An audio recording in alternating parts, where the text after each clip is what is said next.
بسم اللہ الرحمن الرحیم۔ السلام علیکم۔ اسلام آباد میں اس وبا کے باعث آج 201 افراد جاں بحق ہو گئے، جس کے بعد مجموعی اموات کی تعداد 17,530 ہو گئی۔ National command and operation centre کی جانب سے جاری کردہ اعداد و شمار کے مطابق گزشتہ 24 گھنٹوں کے دوران 49,101 ٹیسٹ کیے گئے، جس کے بعد مجموعی ٹیسٹس کی تعداد 11,68,201 ہو گئی۔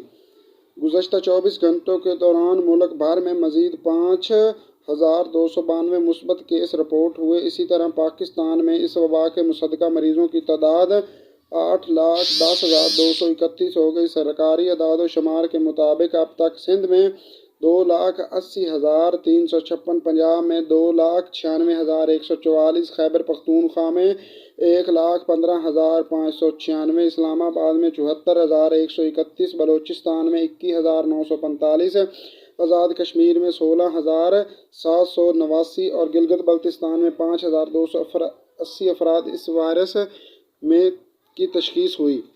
سرکاری اعداد و شمار کے مطابق اس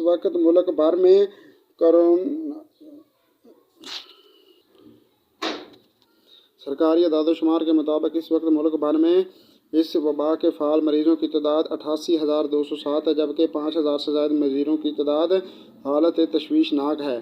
تو اسی طرح یہ ایک بہت ہی المیہ اور پاکستان کے صحت کے حوالے سے بہت ہی اہم اقدامات کے باوجود بڑھتی جا رہی ہے۔